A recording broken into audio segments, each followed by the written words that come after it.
My boyfriend insulted my looks in front of his friends and broke up with me at a restaurant, leaving me to cover the bill. As he walked out, he said loudly that someone like me should be thankful he ever dated me. I smiled and stayed calm in the moment. This morning, my phone exploded with 13 missed calls. I'm still trying to process what happened last weekend.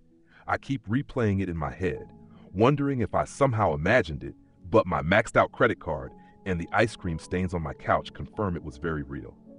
For context, Ryan and I had been together for 2 years. 2 years, not a casual thing. We had routines, Sunday Netflix marathons, awkward holiday dinners with both families, even that strange couples yoga class he convinced me to try, which we were both terrible at. Things weren't perfect. Are they ever? But I thought we were stable. We had even talked about possibly moving in together this summer. He had small annoying habits, like leaving socks everywhere, texting during movies, and making helpful remarks about my appearance. Things like saying a shirt made my arms look bigger or suggesting a new hairstyle. I always brushed it off as honesty. Looking back, that was naive. Last Friday, Ryan texted me about dinner with some of his work friends. He had never really included me in that part of his life before, usually saying it wasn't professional, so I was genuinely excited. I went shopping for a new outfit, blew my budget, and spent forever getting ready. Full YouTube makeup tutorial, the expensive straightener I saved for special occasions, everything. I arrived at a very expensive downtown restaurant, the kind with tiny portions and no prices on the menu, which should have been my first warning. Ryan was already there with 2 coworkers, Leonard and Pablo. The vibe felt off immediately. He barely acknowledged me, half stood up, and said, "You're late." I was 2 minutes late because parking was a nightmare. I sat down and he looked at my outfit and said, "Oh, you wore that," not quietly. His friends exchanged a look and my face instantly felt hot. For the record, I was wearing a dark blue dress I thought looked nice, nothing extreme or inappropriate. I tried to joke, asking if I'd missed a dress code, but he just shrugged and said they had already ordered appetizers. For the next hour, Ryan talked nonstop about work I didn't understand, while his friends nodded along. Whenever I tried to join in, Ryan either talked over me or explained why I was wrong. At one point, I mentioned a customer situation at my store, and Ryan cut in with, "She doesn't really understand how the real business world works," waving it off like retail isn't legitimate. I've been a manager for 3 years. I sat there growing more uncomfortable, wondering if he had always been this condescending or if he was performing for his friends. Either way, it wasn't a good look. Then Leonard asked how we met. I started explaining how his coworker Vanessa, who's my best friend, introduced us. Ryan cut me off mid-sentence and said, "Yeah, Vanessa felt bad for her. I was basically doing a favor," and laughed. My stomach dropped. That wasn't even close to the truth. Vanessa had actually warned me about Ryan's ego before setting us up, but said he was decent underneath it all. Spoiler, he wasn't. I excused myself to the bathroom so I wouldn't cry at the table. Sitting in the stall, I texted Vanessa asking what was going on. Then I saw a notification. Ryan had tagged himself at the restaurant on Instagram with Boys Night Out, like I wasn't even there. Vanessa called immediately, but I sent it to voicemail because I didn't want anyone hearing me cry. I splashed water on my face, fixed my makeup, and gave myself a quiet pep talk about getting through dinner with some dignity. When I returned, they were laughing about something and stopped as soon as I sat down. The waiter brought our main courses, and Ryan started making jokes about my order. I had chosen pasta, one of the cheaper options, because I was already worried about the bill. He kept saying things like, "Carb loading for a marathon?" and "That's a bold choice for someone with your body type." Each comment felt small on its own, but they piled up quickly. I barely ate, just pushed food around and counted the minutes until I could leave. Then Pablo asked Ryan about a presentation. Ryan launched into a story about how his boss loved his ideas and how he was basically running the whole project. Something clicked. Just the week before, Ryan had been stressing about that same presentation, saying his part was only 5 minutes and that he was nervous. Now, he was suddenly the star. It felt like he was living in a version of reality where he was always the main character. The bill arrived. The waiter set it on the table, and Ryan picked it up, glanced at it, then slid it toward me. I thought he was just showing me the total. Then he said, "I don't think this is working." I stared at him, waiting for a joke that never came. He said he had tried to make it work, but wasn't attracted to me anymore and thought we should break up. In the middle of a restaurant, in front of his friends, after 2 years, I was completely shocked. I asked if he was serious and if this was really how he wanted to do it. He stood up, grabbed his jacket, and said something I still feel sick thinking about. "A girl like you should be grateful I even dated you this long. You're not exactly a prize." Then he and his friends left together, laughing, while I sat there with a $340 bill for their Wagyu appetizers and expensive cocktails. The waiter came over with a look of pity that made it worse. I paid with my credit card, which I'm still paying off from Christmas, and somehow made it to my car without falling apart. I called Vanessa from the parking lot, sobbing so hard she couldn't understand me at first. She came straight to my apartment with Ben & Jerry's and a bottle of wine. Between crying and stress-eating cookie dough, I told her everything. She was furious and had to be talked out of going to Ryan's place to confront him. That's when she started asking questions, what Ryan had said about work, the project, his role at the company. Finally, she said, "I don't know how to tell you this, but Ryan isn't who he says he is at work." It turned out Ryan wasn't a rising marketing star about to be promoted. He was an assistant who made coffee runs and scheduled meetings. The business trips were made up. The big presentation? He just helped with slides. The fancy LinkedIn title was completely fake. I felt stupid. For 2 years, he had been lying about almost everything, and I never questioned it. What else had he lied about? That night, after Vanessa left, I went into full detective mode. I scrolled through our texts, our photos, everything. There were so many inconsistencies I'd ignored, comments about money that didn't add up, nights he claimed he was working late while his location showed him across town. I couldn't sleep. I kept replaying the restaurant moment, how small and humiliated I felt. Around 3 a.m., I got a text from an unknown number. "Hey, it's Cody from Ryan's office. Vanessa gave me your number. There's some stuff you should know." That's when things got interesting. First update. Thank you all for the supportive comments on my last post. I genuinely cried reading some of them. A lot of you asked for an update, so here's what happened next in this completely unreal situation. After learning from Cody, who works with Ryan, that my boyfriend of 2 years had been living in a fantasy of his own making, I spent the next few days stuck in that awful post-breakup fog. You know the one. Switching between crying into ice cream and angrily scrolling through old photos, wondering what was real. My apartment looked like a disaster zone. Dishes piled up, laundry everywhere, and about 7 empty DoorDash bags because cooking felt impossible. The hardest part was those moments when I think of something funny to text Ryan, then remember what happened. It felt like being dumped all over again. My mind kept looping on the same questions. Did that really happen? And how did I not see it coming? I'd also been staying off social media because I knew Ryan would post something irritating, but by Wednesday morning, I finally gave in and checked Instagram. Sure enough, there he was with a gym selfie captioned, "Level up, know your worth." The audacity almost made me throw my phone across the room. Vanessa came over that evening with takeout and found me wrapped in my comforter like a sad burrito. She's been incredible through all of this, making sure I eat real meals, listening to me vent about the same things repeatedly, and never once saying, "I told you so," even though she'd had doubts about Ryan from the start. While we were eating, Vanessa showed me her text messages with Cody.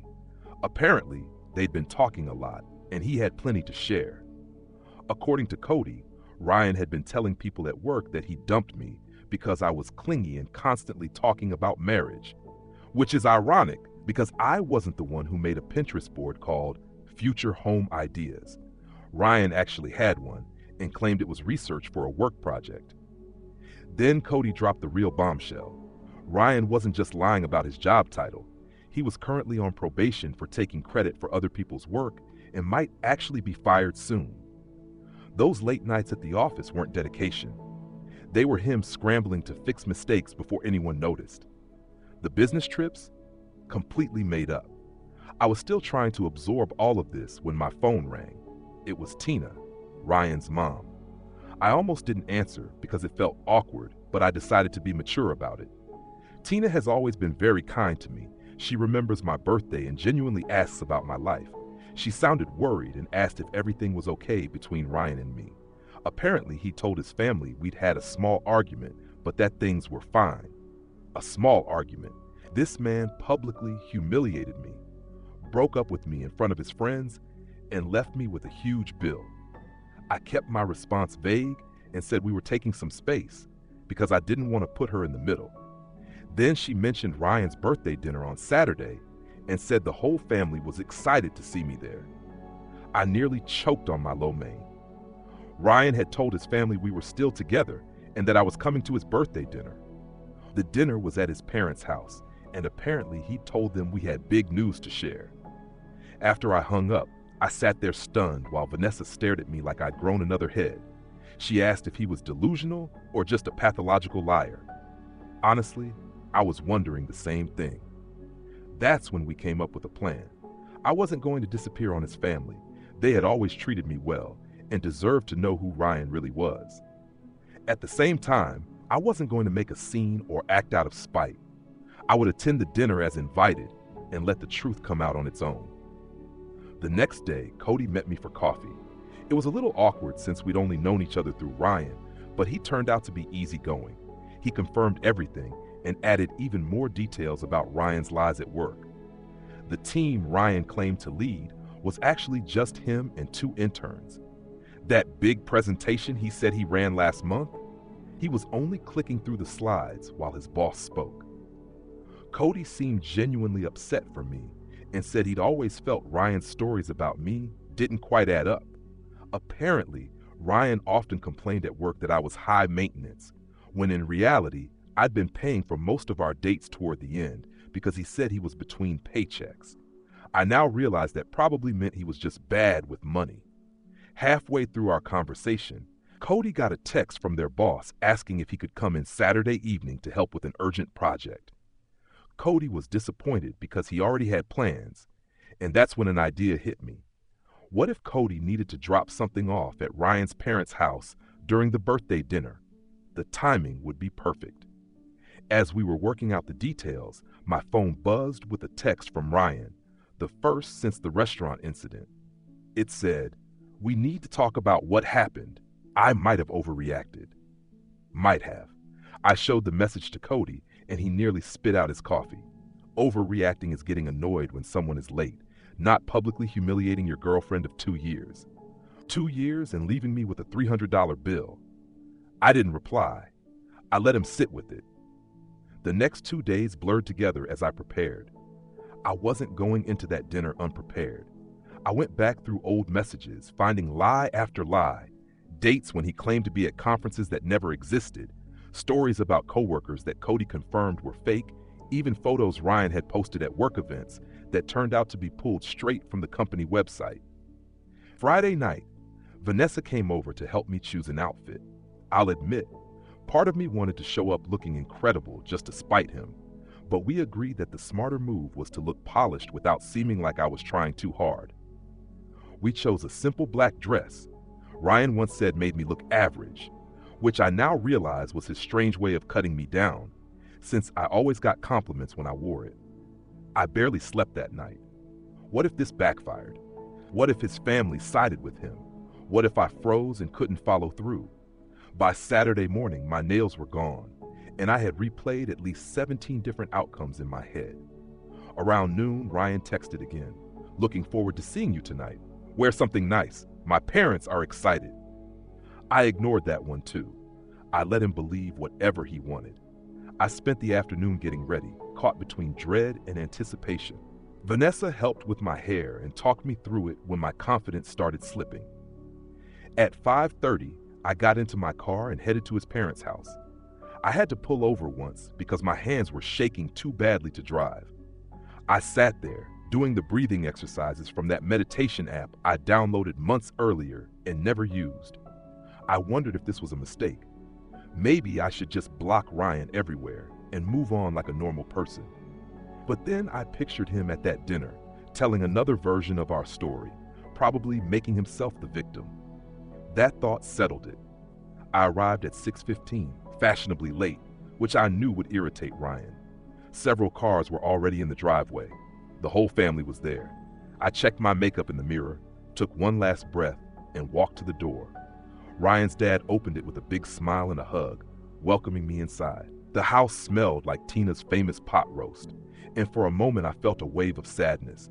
I genuinely liked his family, and I knew this might be the last time I'd see them. I stepped into the living room and saw Ryan, drink in hand, laughing at something his cousin said. He froze when he saw me. Clearly, despite what he told his family, he hadn't expected me to actually show up. The look on his face was almost worth it. Panic flickered before he forced a smile and walked over. He gave me a stiff hug and whispered, "You actually came. We need to talk privately." I smiled and said, loud enough for everyone to hear, that I wouldn't miss his birthday for anything, especially since he'd telling everyone we had big news to share. The color drained from his face. Tina clapped excitedly and asked if that meant what she thought it did. Ryan's sister gave me a knowing look. His dad joked about grandkids. Ryan grabbed my elbow a little too tightly and tried steering me toward the hallway, but his mom announced dinner was ready. As we sat down, Ryan watched my every move. My phone buzzed with a text from Cody. "On my way, 15 minutes out." Ryan leaned over and hissed, "What are you doing here?" I smiled calmly and said, again for everyone to hear, that I thought his family would love to hear what happened at that restaurant last week.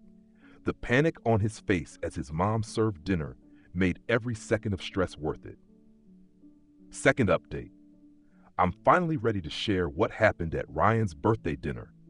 Sorry for the delay. I needed a mental health day after all of this, and my Wi-Fi has been a mess thanks to my neighbor borrowing my password and apparently downloading the entire internet. So, there I was at the table with Ryan's family, his parents Tina and Ralph, his sister Kayla, his grandma, and two cousins whose names I always mix up. The table was full of Tina's pot roast, buttery mashed potatoes I genuinely dreamed about, and a salad no one planned to eat. The first 20 minutes were painfully awkward. Ryan kept trying to steer the conversation while shooting me warning looks. I smiled, passed the bread, and quietly enjoyed how his left eye twitched every time I spoke. Tina kept things moving, asking about my family and my job. When she mentioned how proud everyone was of Ryan's big promotion, I almost choked on my water. Ryan jumped in, talking about his team's success and how his boss was preparing him for senior management. I nodded, watching him dig deeper. Ralph, usually quiet, asked about the Johnson account Ryan had mentioned before. Ryan's response was so vague it meant nothing, buzzwords strung together without substance. Kayla caught my eye and raised an eyebrow, clearly skeptical. Then Tina asked about our big news. Ryan nearly dropped his fork and said it wasn't the right time to discuss it. His grandma, who has no filter and is my favorite, asked if we were moving in together, since Ryan had told her we were apartment hunting. That was news to me. The furthest we'd gotten was discussing sharing a Netflix account. Ryan shifted to talking about a company card. I asked what expenses he could approve. He stammered. That's when I casually mentioned the dinner he took me to last week, the one with Leonard and Pablo. His face drained instantly. Before he could respond, the doorbell rang. Perfect timing. Tina opened it and happily greeted Cody. Ryan looked like he might actually pass out. Cody came in, professional and calm, explaining he needed Ryan to sign some documents for work. Tina invited him to stay. Ralph insisted they could handle it at the table. Cody sat in the empty chair beside me. Ryan gripped his fork. Ralph asked how the big presentation went. Cody explained that their boss presented it, with Ryan supporting the team. Confusion spread. I asked about Ryan's promotion. Cody hesitated, clearly uncomfortable, before Kayla asked directly what Ryan's title was. After a long pause, Cody said Ryan was an administrative assistant in marketing. Silence followed. Ryan tried to recover, but the questions kept coming, and his story fell apart. Tina tried to change the subject with cake, but Kayla asked me about the restaurant. I told them everything. How Ryan invited me, belittled me, broke up with me publicly, and left me with a $347 bill. Ryan tried to interrupt, but his father shut him down. Cody confirmed my story and showed messages from coworkers. Tina returned with cake just as Ryan tried to paint himself as the victim. Ralph said quietly that they needed a serious talk about honesty. Ryan lost it. He accused me of turning his family against him, called Cody a traitor, and claimed everyone was jealous of his success. He knocked over his glass, pointed at me, and said, "Again, a girl like me should be grateful he ever dated her." His mom gasped. His grandmother muttered something that definitely sounded like old-fashioned swearing, and his sister just shook her head like none of this surprised her. Somehow, I stayed calm and said that the only thing I was grateful for was finally seeing who he truly was. Ryan stormed out, slamming the door so hard that one of Tina's decorative plates fell off the wall and cracked. The aftermath was strangely calm. Tina apologized to me repeatedly. Ralph looked exhausted and deeply disappointed. Kayla helped clean up the spilled water. Cody apologized for the awkwardness but said he couldn't stand by while Ryan lied to everyone. Then something unexpected happened. Rather than asking me to leave, they insisted I stay for cake. So there we were, Ryan's ex-girlfriend, his co-worker, and his family, sitting together and eating birthday cake without the birthday guest. In any other situation, it would have been unbearably awkward, but somehow it wasn't. After dessert, I helped Tina clean up in the kitchen. She kept apologizing and said she had no idea Ryan had been lying about so much. She seemed genuinely heartbroken, not just over what he'd done to me, but over the person her son had become. I honestly felt bad for her. No parent wants to realize their child has turned into someone like that. She quietly asked if there had been warning signs, and I admitted that, looking back, there were red flags I ignored because I wanted to believe the best in him. As I was getting ready to leave, Ryan's dad pulled me aside. He thanked me for being honest and apologized for his son's behavior. He looked defeated, like he was questioning where things had gone wrong. I reassured him it wasn't their fault. Ryan had made his own choices. Cody offered to walk me to my car, probably sensing I needed a moment. As we walked down the driveway, he told me Ryan had been struggling at work for months, taking credit for others' ideas, lying about his contributions, even faking emails from clients. He was already on his final warning before possible termination. Suddenly, Ryan's obsession with appearing successful made a twisted kind of sense. His entire identity was built on a fake image. I almost felt sorry for him. Almost. I thanked Cody for supporting me and drove home feeling emotionally drained but relieved, like finally taking off an uncomfortable bra at the end of a long day. When I got home, I saw 3 missed calls from Vanessa asking for updates. I was about to call her back when my phone buzzed with a text from Ryan. "You've ruined everything. This isn't over." I didn't reply. I blocked his number and made myself some tea. I should have felt scared or upset, but mostly I just felt tired and a little proud of myself for standing up to him. I truly thought that was the end of it. But the next morning, my phone exploded with 13 missed calls from Ryan's mom, his sister, Cody, and several unknown numbers. Something had clearly happened overnight, and judging by the increasingly frantic voicemails, Ryan had completely unraveled. Final update. I'm finally ready to explain those 13 missed calls. Thank you for your patience while I processed everything. Also, sorry for the delay. My laptop decided to install a surprise 4-hour update right when I sat down to write this. I woke up Sunday morning after the birthday dinner chaos to my phone lighting up nonstop. At first, I honestly thought someone had died. My stomach dropped as I scrolled through the notifications. 5 missed calls from Tina, 3 from Kayla, 2 from Cody, and 3 from numbers I didn't recognize. I called Tina back first. She answered immediately and sounded exhausted. Apparently, after storming out of the dinner, Ryan had gone on a full spiral. He showed up drunk at his ex-girlfriend's apartment around 2 a.m., ranting about how I'd ruined his life. I didn't even know this ex existed. She was understandably terrified and called Kayla, who had to go pick him up. That wasn't all. Ryan spent the night sending unstable messages to almost everyone we knew. He threatened Cody's job, ironic given his own situation, and posted a long, rambling Facebook status about betrayal and enemies. Most concerning, he sent a private message to Pablo that included my address, saying he was going to make me pay for humiliating him. Pablo, thankfully having some sense, forwarded the message to Tina immediately. That's why she'd been desperately trying to reach me. I sat on my couch in old pajamas, hair still in yesterday's messy bun, trying to process everything, while Tina apologized repeatedly for her son's behavior. I probably should have been scared, but mostly I felt exhausted, like being stuck at 1% battery, just waiting to shut down so you can recharge. Tina insisted on coming over to make sure I was okay, which was sweet and immediately triggered a panic clean. Nothing motivates cleaning like knowing someone's mom is about to see your apartment. I was shoving laundry into closets and scrubbing toothpaste off the sink when the doorbell rang. It wasn't just Tina, Kayla was with her. They brought coffee and pastries from the bakery near their house, which I'll admit might be what I miss most about being connected to Ryan. We sat at my small kitchen table, the one with the wobbly leg I keep meaning to fix, and they filled me in further. According to Kayla, this pattern wasn't new. In college, Ryan had told people he was on the baseball team after being cut. He once claimed he was dating a popular girl who didn't even know him. He'd been inventing a better version of himself for years. As they talked, my phone kept buzzing, friends reacting to Ryan's online meltdown, Vanessa panicking and offering to come over with her kickboxing-trained boyfriend, group chats blowing up over Ryan's dramatic posts. Then the doorbell rang again. I froze, thinking it might be Ryan. Kayla checked inside. It was Cody. Ryan had been blowing up his phone too, and Cody wanted to warn me in person since Ryan had mentioned coming over. So there we all were, me, Ryan's mom, his sister, and his coworker, sitting in my living room, trying to manage a grown man having a meltdown over being exposed.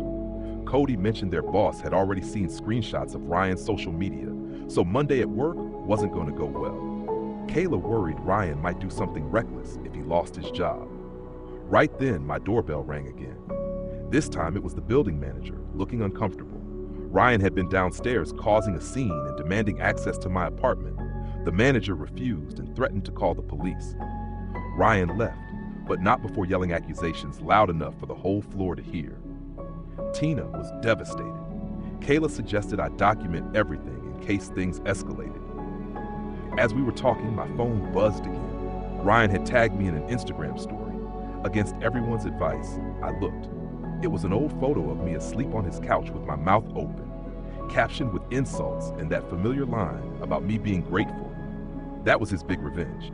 I actually laughed. If that was the worst he could do, I'd be fine. Then there was loud pounding on my door. Ryan's voice followed, slurred, demanding I open it. Cody stood up instinctively, but I was already calling building security. By the time they arrived, Ryan was kicking the door. Security shut it down quickly and told him to leave. He eventually did, though he lingered in the parking lot.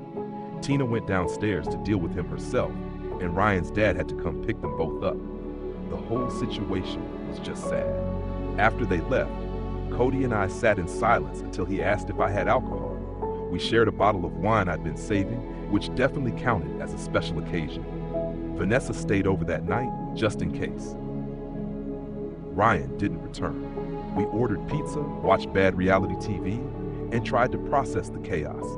The following weeks were an adjustment. Ryan was fired after not showing up to work and sending inappropriate emails. He moved back in with his parents temporarily. Kayla and I stayed in touch and even get coffee sometimes. Ryan tried contacting me a few more times, cycling between anger, tears, and nostalgia.